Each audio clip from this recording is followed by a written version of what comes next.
What's up, guys? We are opening up this 450 Foreman engine. It's a low hour bike, but it got flooded 2 years ago, and the guy brought it to me to do a full rebuild. We drained about 3 gallons of water on. I wish I'd have caught that on film. It's pretty much just water in this engine, so we're gonna see if we could save it. Should be a good little series.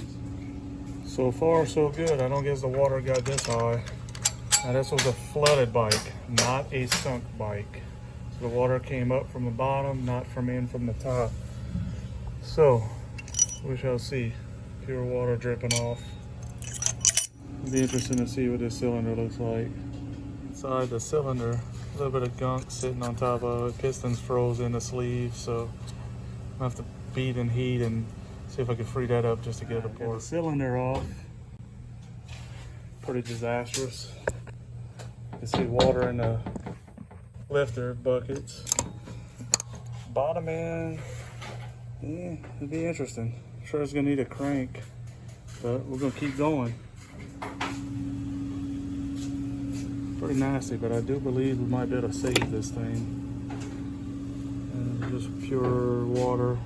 Obviously all the bearings and whatnot's gonna have to be changed, every seal, every bearing, but I think there was enough oil in the water that it might actually save it.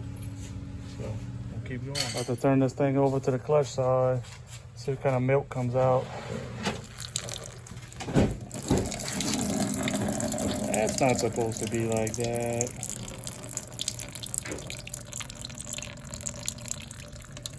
Like I said, 2 years with full of water, and this guy decides, hey, this is important. So you know what? We're gonna change it because it's important. First look inside. I actually believe this is gonna be salvageable. It takes a lot of cleanup and change a bunch of wearable parts.